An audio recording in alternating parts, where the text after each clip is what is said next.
नमस्कार विद्यार्थी मित्रांनो, आज आपण उभयनवी अव्ययाचे प्रकार जे अभ्यासत आहोत त्यापैकी गौणत्व सूचक उभयनवी अव्यय त्यामधील स्वरूपबोधक उभयनवी अव्यय हा प्रकार आपण अभ्यासलेला आहे। तर आजच्या पिरियडमध्ये आपल्याला कारणबोधक उभयनवी अव्यय हा दुसरा प्रकार इथं अभ्यासावायचा आहे। लिहून घ्या, कारणबोधक उभयन्वयी अव्यय। कारणबोधक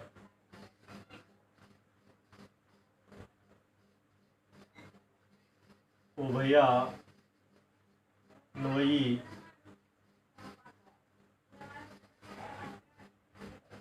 अव्यय।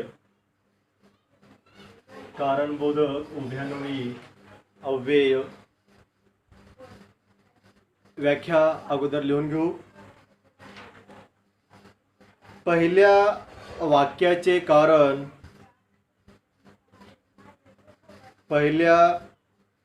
वाक्याचे कारण दुसऱ्या वाक्यात स्पष्ट केलेले असते। पहिल्या वाक्याचे कारण दुसऱ्या वाक्यात स्पष्ट केलेले असते त्यास कारणबोधक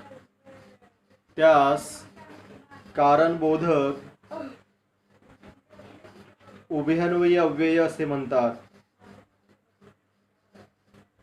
त्यास कारणबोधक उभयन्वयी अव्यय असे म्हणतात। तर कारणबोधक उभयन्वयी अव्यय कशाला म्हणायचं आहे, तर यामध्ये पहिल्या वाक्याचं कारण जे आहे ते दुसऱ्या वाक्यामध्ये स्पष्ट केलेलं असतं, त्यास आपण कारणबोधक उभयन्वयी अव्यय असं आपण म्हणतो। आता यामध्ये काही उदाहरणं आहेत, ते उदाहरणं आपण या ठिकाणी अभ्यासूया।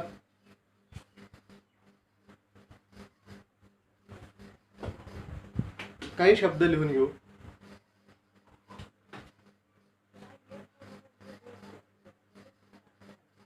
कारण,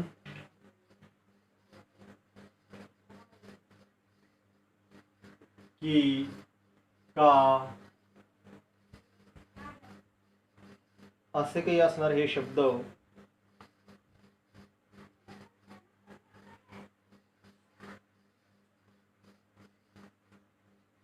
उदाहरण क्रमांक 1,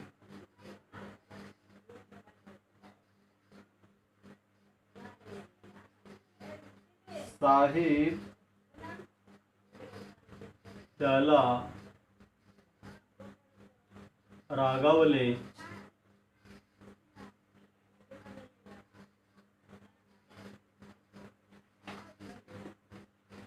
कारण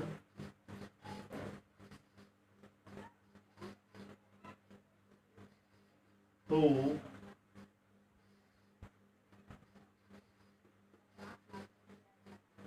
कामचुकारपणा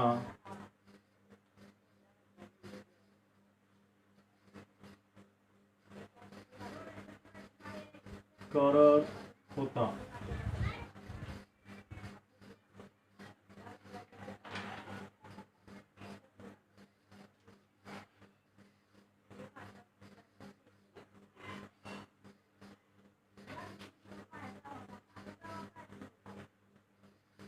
दोन्ही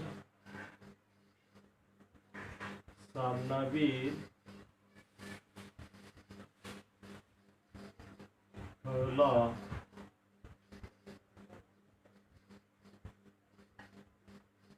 कारण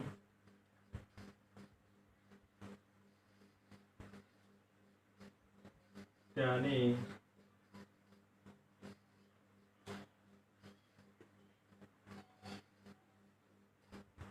सर्वाधिक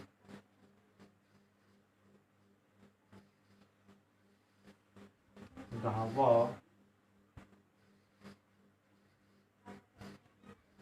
काढल्या।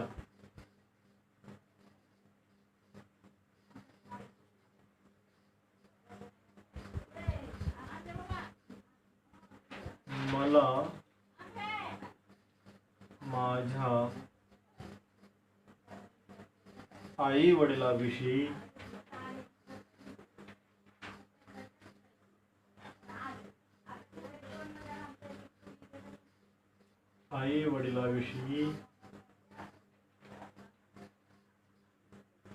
अभिमान वाटतो.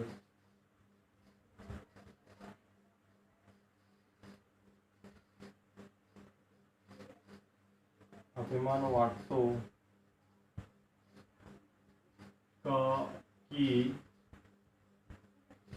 त्यांनी माझ्याकरिता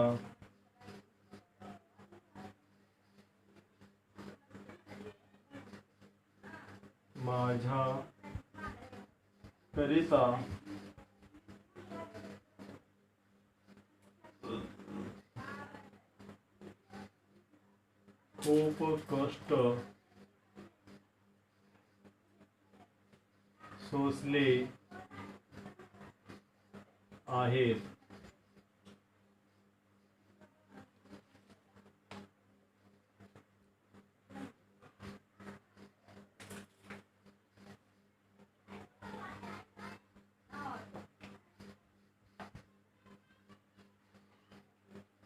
साहेब त्याला रागावले कारण तो कामचुकारपणा करत होता.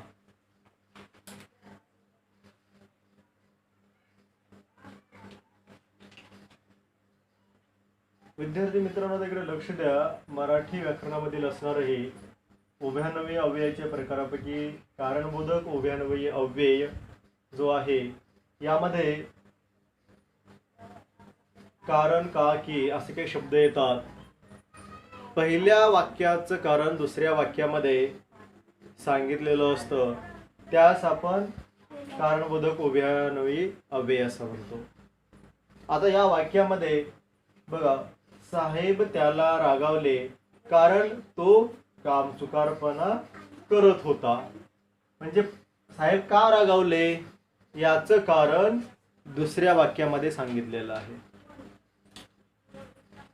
साहेब त्याला रागावले कारण तो कामचुकारपणा करत होता.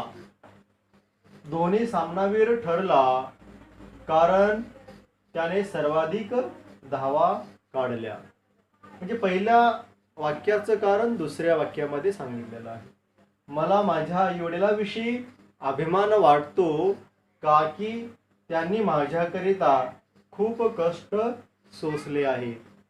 अशा प्रकारचं म्हणजे पहिल्या वाक्याचं कारण दुसऱ्या वाक्यामध्ये सांगितलं जातं, असं ज्या ठिकाणी वर्णन आहे त्यास आपण कारणबोधक उभयान्वयी अव्यय असं आपण इथं म्हणतो.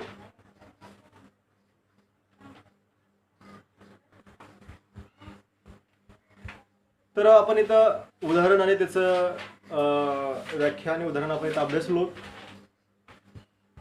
हा झाला दुसरा प्रकार यामधला. याविषयी थोडक्यात माहिती आहे. कारणबोधक उभयान्वयी अव्ययांनी जोडलेल्या वाक्यात पहिले वाक्य नेहमी प्रधान असते तर दुसरे वाक्य गौण असते.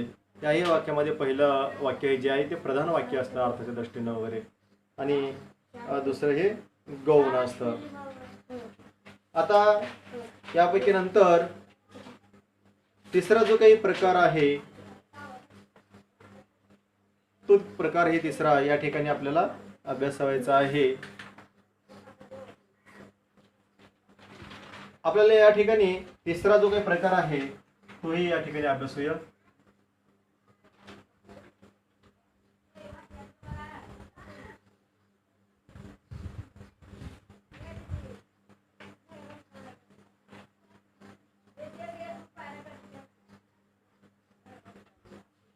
उद्देशबोधक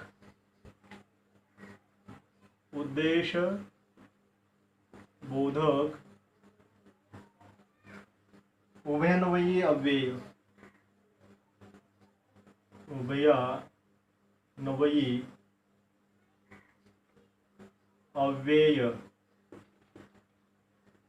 उद्देशबोधक उभयान्वयी अव्यय. व्याख्या लिहून घ्या. प्रधान वाक्याचा उद्देश गौण वाक्यात स्पष्ट केलेला असतो. प्रधान वाक्याचा उद्देश गौण वाक्यात स्पष्ट केलेला असतो. त्यास उद्देशबोधक उभयान्वयी अव्यय असे म्हणतात. त्यास उद्देशबोधक उभयान्वयी अव्यय असे म्हणतात.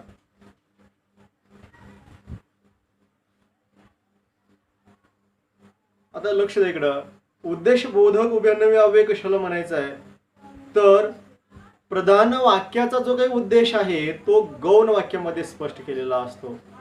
असं ज्या ठिकाणी वर्णन आहे त्यास आपण उद्देशबोधक उभयान्वयी अव्यय असं आपण म्हणतो.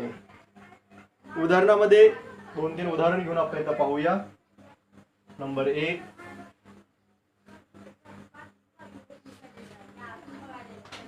त्यांनी पाहावे म्हणून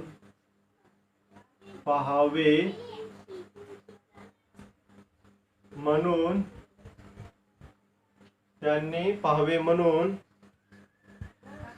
तिने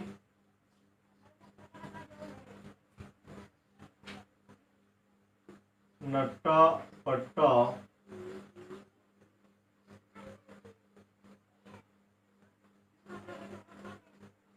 केला.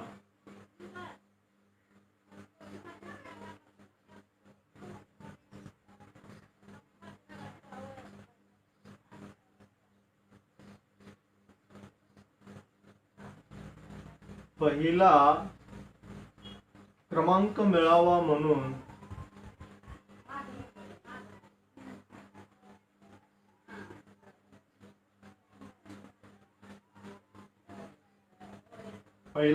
मिळावा म्हणून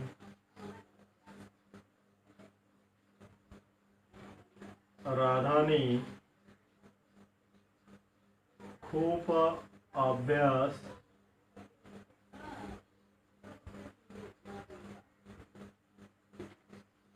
अभ्यास केला.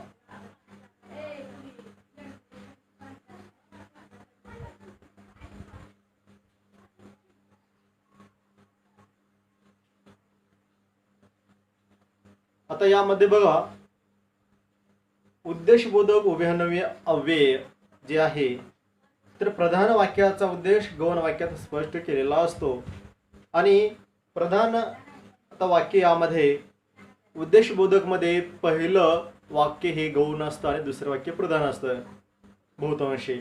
आणि आता यामध्ये त्यांनी पाहावे म्हणून तिने नट्टापट्टा केला. पहिला क्रमांक मिळावा म्हणून राधाने खूप अभ्यास केला. आता यामध्ये सांगितलेलं आहे, याच्यामध्ये त्यांनी पाहावे म्हणून तिने नट्टापट्टा केला असं म्हणलेलं आहे. पहिला क्रमांक मिळावा म्हणून राधाने खूप अभ्यास केला. 2 वाक्य येतात त्याच्यामध्ये. आता इथं प्रधान वाक्याचा जो काही उद्देश आहे तो गौण वाक्यात इथे स्पष्ट कशा पद्धतीने केलेला आहे. अभ्यास काय केला, पहिला क्रमांक मिळावा म्हणून. नटपट म्हणजे मेकअप का केलं त्यानं, की त्यांनी पाहावं म्हणून, अशा प्रकारचं. म्हणून या वाक्यामध्ये त्याचा उद्देश सांगितला जातो. असं ज्या ठिकाणी वर्णन आहे तेव्हा आपण उद्देशबोधक उभयान्वयी अव्यय असं आपण या वाक्याला म्हणतो. शेवटचा असणारा जो काही प्रकार आहे तो या ठिकाणी लिहून घेऊ.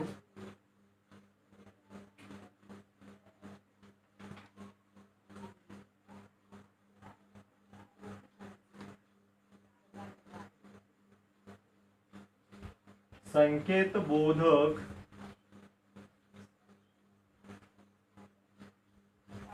उभयान्वयी अव्यय.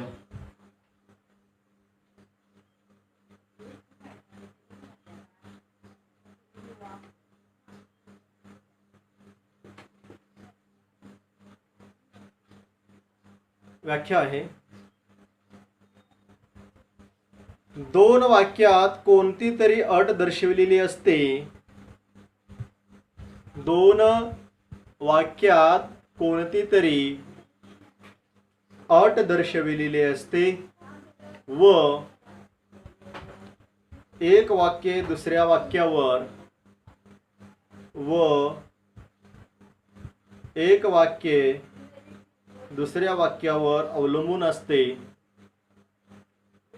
त्यास संकेतबोधक उभयान्वयी अव्यय असे म्हणतात. त्यास संकेतबोधक उभयान्वयी अव्यय असे म्हणतात. आता संकेतबोधक उभयान्वयी अव्यय म्हणजेच काय? या दोन वाक्यामध्ये कोणती तरी अट असते आणि एक वाक्य दुसऱ्या वाक्यावर अवलंबून असतं. संकेतबोधक उभयान्वयी अव्यय याची व्याख्या अशी आहे की या वाक्यामध्ये अट दर्शवलेली असते. दोन वाक्य आहेत आणि त्यामध्ये कोणती तरी एक अट दर्शवलेली असते, दाखवलेली असते आणि एक वाक्य दुसऱ्या वाक्यावर अवलंबून असतं. असं जिथं वर्णन दिसेल आपल्याला त्या ठिकाणी संकेतबोधक उभयान्वयी अव्यय हा होतो. उदाहरणामध्ये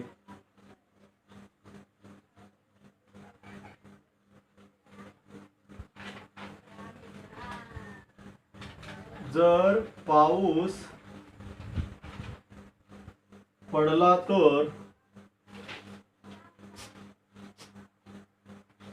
तर पिके चांगली येतील.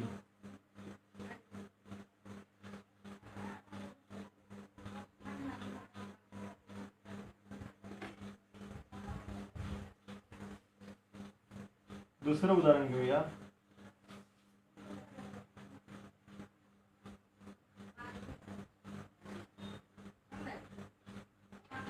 तू लवकर आला म्हणजे आपण बागेत जाऊ.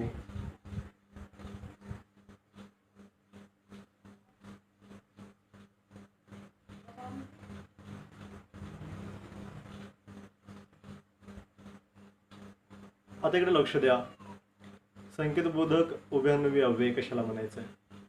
या ठिकाणी दोन वाक्यामध्ये कोणती तरी अट दर्शवलेली असते आणि एक वाक्य दुसऱ्या वाक्यावर अवलंबून असतं. असं या संकेतबोधक उभयान्वयी अव्ययाची व्याख्या आहे. यामध्ये जर पाऊस पडला तर पिके चांगली येतील. पिके केव्हा चांगली येणार आहेत? जर पाऊस पडला तर मात्र पिके चांगली येणार आहेत असे इथं वर्णन आहे. जर पाऊस पडला तर पिके चांगली येतील. तू लवकर आला म्हणजे आपण बागेत जाऊ असे इथं म्हटलेलं आहे. आता या ठिकाणी पाऊस पडला तर पिके चांगली येतील अट आहे का? पाऊस नाही पडला तर पिके येणारच नाहीत. म्हणून पाऊस पडला तर पिके चांगली येतील. तू लवकर आला म्हणजे आपण बागेत जाऊ असं म्हणलेलं आहे. म्हणजे जर लवकर आला तर बागेत जाऊ असा अर्थ आहे. म्हणजे ते अट आहे, त्यांना येण्याच्यावर अवलंबून आहे अशा प्रकारचं. म्हणजे यामध्ये एक वाक्य दुसऱ्यावर अवलंबून असतं आणि याच्यामध्ये अट असते. दोन वाक्यामध्ये काय असते? एक अट असते. अशा प्रकारचं वर्णन असणाऱ्याला आपण संकेतबोधक उभयान्वयी अव्यय असं आपण म्हणतो. संकेतबोधक उभयान्वयी अव्ययाने जोडलेल्या वाक्यात पहिले वाक्य नेहमी गौण असते आणि दुसरे वाक्य प्रधान असते. हे आपण लक्षात ठेवलं पाहिजे. या ठिकाणी उभयान्वयी अव्यय आणि त्याचे जे काही प्रकार आहेत ते इथं संपलेले आहेत. आपण चांगल्या प्रकारे इथं अभ्यासलेलं आहे. आता उभयान्वयी अव्ययाच्या नंतर असणारा नंतरचा जो काही प्रकार आहे तो आहे केवल प्रयोगी अव्यय. हा शेवटचा असणारा तो आपण या ठिकाणी अभ्यासूया.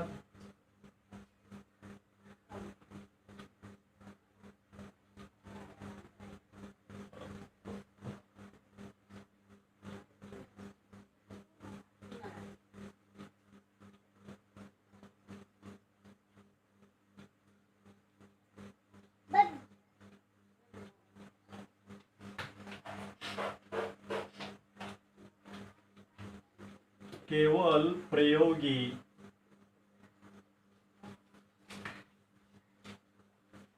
अव्यय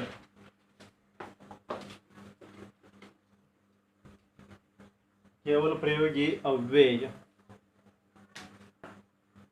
केवल प्रयोगी अव्यय याची व्याख्या अगोदर आपण लिहून घेऊया. आपल्या मनातील अचानक निर्माण होणाऱ्या भावना. आपल्या मनातील अचानक निर्माण होणाऱ्या भावना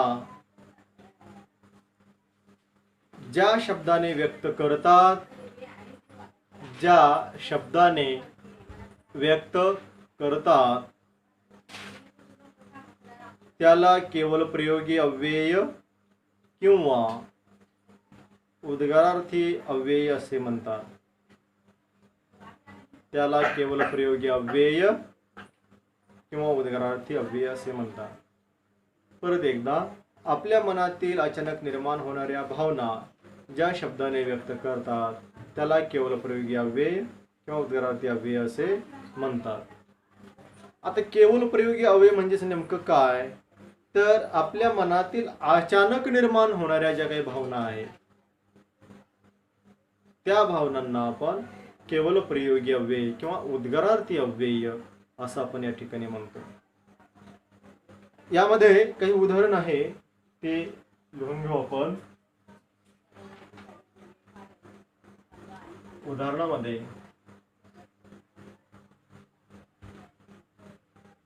अबब केवढा मोठा समुद्र. केवढा मोठा समुद्र. अबब केवढा मोठा समुद्र.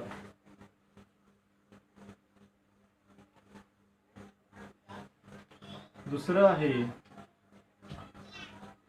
अरे रे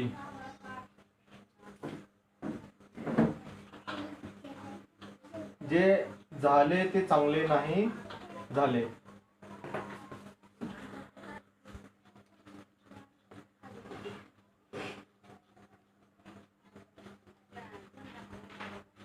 अरे रे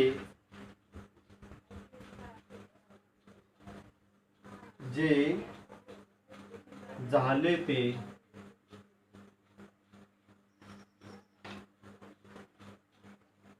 चांगले नाही झाले.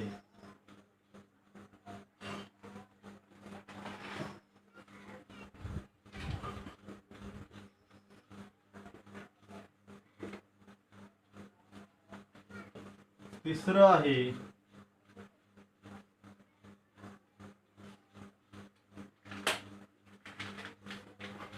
शाबास मला तुझ्याकडून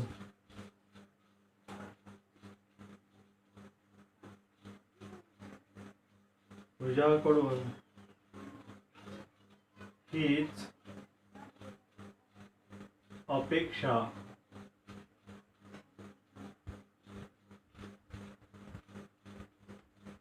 होती.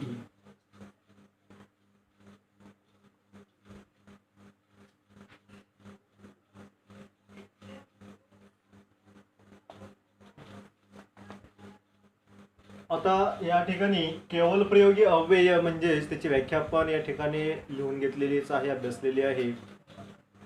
आपल्या मनातील अचानक निर्माण होणाऱ्या ज्या काही भावना आहेत त्यास आपण केवल प्रयोगी अव्यय असं आपण म्हणतो. आता या ठिकाणी अबब केवढा मोठा समुद्र. अरे रे जे झाले ते चांगले नाही झाले. शाबास मला तुझ्याकडून हीच अपेक्षा होती. अशा प्रकारचे इथं हे उदाहरण आहे. म्हणजेच अबब म्हणजे अचानक एखाद्या वेळेस आपण खूप मोठा असा आपण समुद्र बघतो त्यावेळेस आपल्या म्हणजेच ओठामधून शब्द बाहेर पडतात की अबब केवढा मोठा हा समुद्र असं आपण म्हणतो. अरे रे जे झाले ते चांगले नाही झाले. एखादी काही दुर्घटना घडली तर आपण म्हणतो अरे रे खूप वाईट झालं किंवा अरे रे जे चांगलं झालं ते चांगलं नाही झालं, असं आपण जे काही शब्द उच्चार करतो.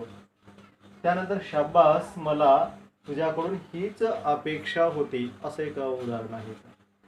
म्हणजेच एखादी चांगलं कार्य केलं गेलेलं असेल तर तिथं असं म्हणलं जातं की शाबास, खूप चांगलं कार्य केलं तू, मला तुझ्याकडनं हीच अपेक्षा होती, असंही तिथं वर्णन आपल्याला दिसून येतं. म्हणजेच आपल्या मनातील अचानक निर्माण होणाऱ्या जे काही भावना आहेत आणि त्याबद्दल ते शब्द जे उद्गारले जातात त्याला असं आपण या ठिकाणी केवलप्रयोगी अव्यय असं म्हणतो किंवा उद्गारार्थी अव्यय असंही म्हणतो. आता हे शब्द वापरले किंवा न वापरले तरी काही फारसा मोठा असं काही फरक पडत नाहीये यामध्ये. म्हणून याचा केवल प्रयोग म्हणजे फक्त एक प्रयोग म्हणून केला जातो, असंही याचा अर्थ इथे घेतला जातो. उद्गारार्थी म्हणजे उद्गार काढला गेलेला आहे, मग उद्गारार्थी याला असं म्हणलं जातं. म्हणजे एवढं पुढलं जरी वाचलं किंवा म्हणलं आपण तरी तेवढं काही म्हणजेच अर्थ समजतो आपल्याला. पण हे जे काही शब्द आहेत हे शब्द वापरणे किंवा न वापरण्यामुळं हे फारसा फरक पडत नाही, पण एक उद्गार निघतो आपल्या मनामधून आणि त्यामुळे हे शब्द आपण त्या वाक्याच्या अगोदर असे वापरले जातो. म्हणून यास उद्गारार्थी किंवा केवल प्रयोगी अव्यय असं म्हणलं जातं. केवल प्रयोगी अव्ययाचे काही प्रकार आहेत आणि ते प्रकार आपण या ठिकाणी पाहूया.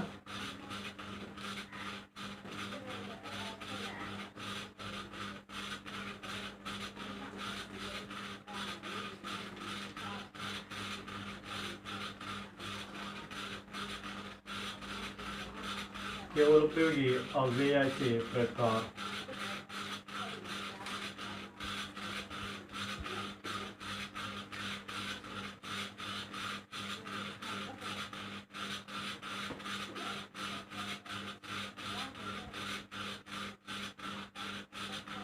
तिरस्कार दर्शक. तिरस्कार दर्शक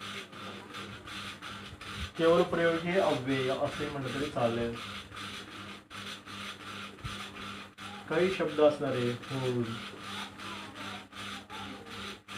फूस,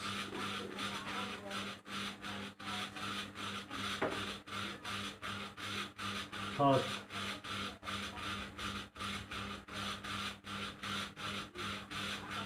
छी, थू, ईश, अशा प्रकारचे काही शब्द. आता केवल प्रयोगी अव्ययामध्ये आता प्रकार आहेत काही. तिरस्कारदर्शक केवल प्रयोगी अव्यय असं आपण याला म्हणूया. आता हे काही शब्द घेऊन हुड, फूस, हत, छी, थू, ईश अशा प्रकारचे शब्द आहेत. म्हणजे हे शब्द वाक्यामध्ये आपण वापरतो किंवा आपण म्हणतो छी किती वाईट आहेस तू, अशा प्रकारचं, किंवा छी असं करायला नको होतं, अशा प्रकारचे आपण उदाहरणं आपण इथं सांगू शकतो. किंवा हो, आपण बरेच वेळेस असं म्हणतो एखादे कार्य जर कोणी केलं नसेल तर असं उद्गारलं जातं की तू तुझ्या जीवनावरती तू कोणते कार्य व्यवस्थित केलेलं नाही आहे, असं जिथं असंही वर्ण आपण जिथं पाहतो. असं ज्या ठिकाणी असेल तर हे तिरस्कारदर्शक केवलप्रयोगी अव्ययाचं आहे. त्यानंतर ईश, बरेच वेळेस म्हणजे स्त्रिया वगैरे ईश हा शब्द वापरत असलेला दिसून येतो आपल्याला. किंवा एखादी लज्जास्पद असेल तरी ते ईश असा शब्द प्रयोग करतात, अशा प्रकारचं. म्हणजेच एखादी वेळेस समजा एखाद्या पुरुषाने स्त्रीचं जर असं काही उच्चारून बोललं किंवा पतीने पत्नीला बोलल्यानंतर ईश काहीतरीच म्हणता वगैरे, अशा प्रकारचे काही शब्द प्रयोग केलेले आपल्याला दिसून येतात.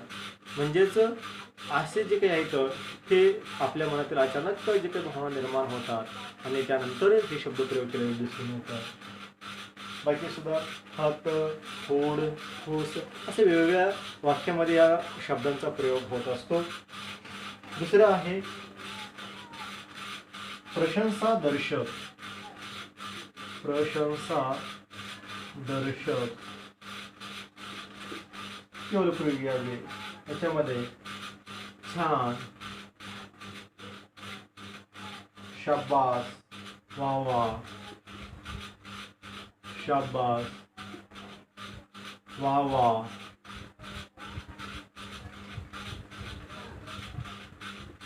हक्कर, भले, इत्यादी शब्द ते. आता यामध्ये प्रशंसादर्शक एखादी कार्य खूप चांगलं केलेलं असेल तर वा खूप छान केलंस असं आपण म्हणतो, छान किंवा शाबास. एखादी कार्य केल्यानंतर असं म्हणलं जातं की शाबास, खूप छान काम केलंस किंवा शाबास असं हीच अपेक्षा होती. किंवा वाह वा, खूप चांगल्या प्रकारे एखादी टीम, आपल्या स्कूलची टीम आहे आणि ती चांगल्या प्रकारे जर खेळली तर खूप चांगलं खेळलं तर वाह वा, खूप चांगलं खेळलं असं इथं म्हणलं जातं. अशा प्रकारचे हे प्रशंसादर्शक असणारे केवलप्रयोगी अव्ययांचे काही हे शब्द आणि हे प्रकार आहेत.